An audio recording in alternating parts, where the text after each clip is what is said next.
Alright, hello fun and welcome back to my Fallout 4 Mod Spotlight series, where today we are having a look at the DC-17 Blaster Pistol mod, which is being made by user D Magnus. And what this glorious little piece of work looks to add into the game is the trusty sidearm from the Star Wars Republic clone soldiers, the DC-17. And I've been having a whole lot of fun with this weapon, as not only am I a Star Wars fan, so right there, I love it, but to be honest, at least in my opinion, it looks like it fits in this world. Thanks to its more simplistic and kind of blocky design, it doesn't look out of place here in Fallout, and I enjoy that. So let's jump on over here and have a look at what we do get with the DC-17 Blaster Pistol, which in its most standard and basic form will do 40 physical as well as 40 energy damage, using the typical fusion cell with a firing rate of 33, range of 83, accuracy of 66, and a weight of 3.3. Not too bad there. And as you can see, it looks pretty good on the modeling and texturing. And of course, again, as I mentioned a moment ago, with that blocky sort of mass-produced design, it doesn't look out of place in this world, or indeed, again, in my opinion, really any game that has a sci-fi theme. This thing could just slide right in there without any issues.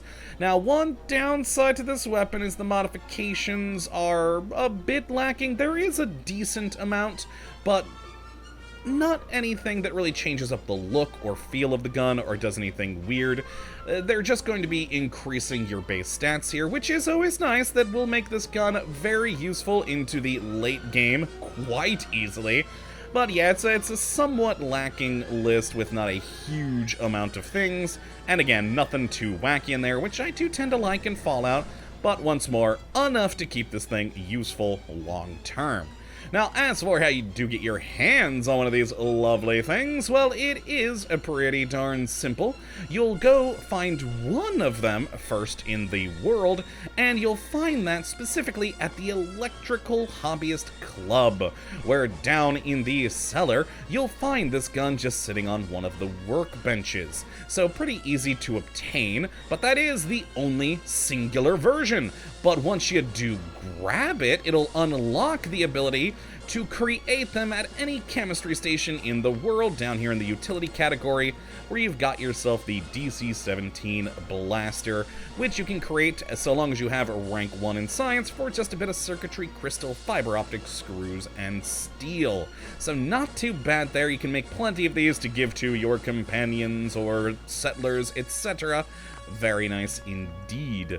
Now, as for the modifications, let's go ahead and to the workbench and take a look at those. Again, it's not the biggest list ever, but enough to make this thing even more powerful than it already is. I mean, this is already a very solidly mid-game gun, but with, say, the receiver, you can go from that 40-40 up to a 70-70 with the maximized receiver. And of course, if you don't have enough science, you can go to one of the ones earlier down, which will up the damage still quite a bit, as well as change other stats like accuracy, firing rate, etc. Now then, the barrels, we've got two different options, either the snub barrel for the standard option, or a commando barrel, which is going to help dramatically with the range and accuracy on this thing, and also add an additional 8 to both the physical and energy. So between this and the maximized receiver, you're going to be able to get 78 physical damage and 78 energy damage out of this thing, and that's before you take into account any fun perks that might assist that as well. So yeah, definitely going to be very useful later in the game, and for some other reasons which we'll talk about here in a little bit. Now then, in the grip category, we've got a standard comfort and sharpshooter grip, helping out our accuracy stats there. One downside to these is none of them are changing anything aesthetically. It is just going to be a stat boost, but alright. And then in the power cell category, this is your ammunition, and you can go from the standard on up to a maximized power cell, which will give you quite a bit of blaster rounds to fire at your enemy. Now then, the sights, I think, is the category that saddens me the most. You guys know me, I love a good selection of sights on here, and we only get 3. The standard, the reflex, and the tracking sight. So it is nice that we have the recon option there, But the thing that bothers me, besides not having more things, is that all of these are going to look exactly the same. You have that sort of holographic sight already built into the gun as the standard thing. All the reflex and tracking does is give you a little bit more zoom, and of course the tracking adding in that recon ability to it, so you can, you know, track your targets. And that is really the only difference. But hey, it is still nice, and the accuracy boost is always good as well. Now then, and finally, we have the ability to change what setting the gun is to either kill or stun. And the stun will stun anything for 30 seconds. I tested it earlier, it even works on a Deathclaw. You can put this thing to stun, knock down a Deathclaw, and then just take your time shooting it to your heart's content. That is wonderful. And that's, honestly, I think my favorite part about this gun. It's just so great to be able to have this. And you don't just have the ability to do it in here, in the workbench, because you also do get an item when you do find this gun in the world, and that, if we go to our aid category, is this DC-17 change setting item here, which if you put into your favorites or just click in here, you can switch your gun from the kill shot on over to a stun. And I love that, and I love that we do have the different sounds and effects depending on which you are using there, and the ability to change it on the fly is just so cool, and makes this thing way more dangerous than I would have expected, because yeah, you can just stun someone and then take your time murdering them. Good times! So let's take a look at this thing in use. Let's take some shots there.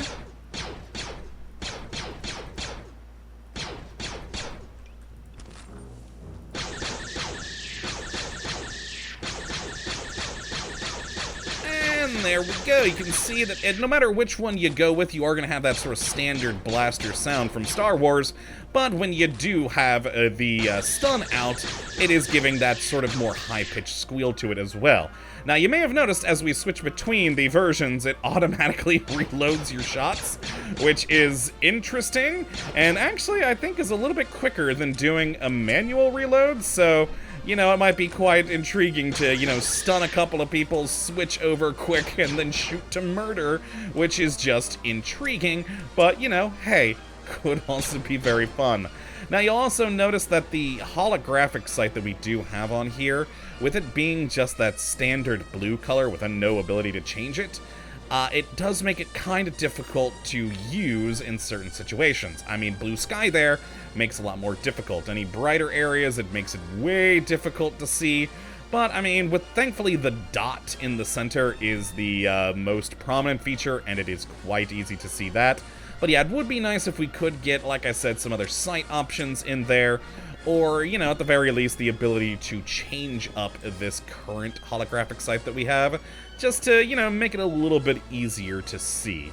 Now, let's take a look at the modified versions I made earlier, especially this one, the 78, which, oh yeah, it's just so fun. And with the highest magazine that you can go on this thing, you got 100 shots. It was 78 physical and 78 electrical.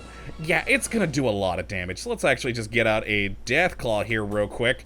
I'm not even gonna run away from him. He's just gonna die, hopefully. Oh, there we go. He got me a little. All right, that's unfortunate. Oh, I almost got him before he hurt me. But, oh boy, there we go. He's dead. Yeah, it could have gone better, but hey, at least I didn't do my usual running away. Though, let's actually switch over to the slightly less powerful tactical version here, which, yes, again, just is a little bit more zoomed in than the standard on the sight. And we will, first off, heal myself a little bit more. There we go. And we're going to get out both a Deathclaw and also, just out of curiosity, a Bandit, just to show that this thing can stun, well, everything, which is nope, he killed the other thing. Okay, well, fine. Whoop, alright, I need to switch over. There we go. Ooh, the switch isn't working on this gun for some reason. Intriguing. Oh, you know what?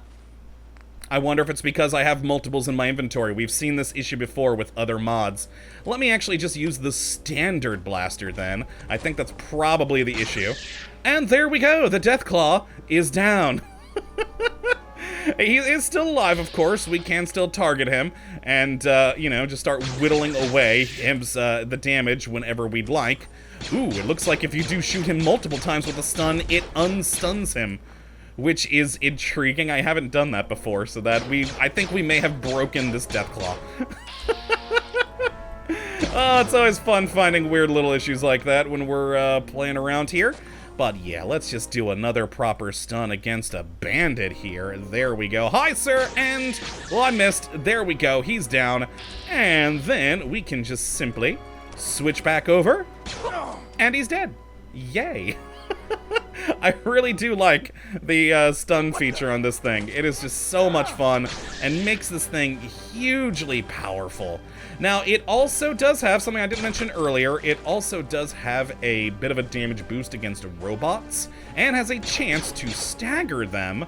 But frankly, I mean, considering most of the things you're ever going to be fighting in this world are organic life, and you can easily even take down a Deathclaw by just going boop, and he's stunned, I think that's all you'll ever need, and it's fun. So if you would like to play around with this mod for yourself, which I'd certainly recommend you go and do, you can have a look at the link in the description, as per usual. But that, my friends, is gonna be it for this one today. Hopefully you all have enjoyed, and you do come back for the next one. But until that time, thank you for watching. As always, we'll have a good one.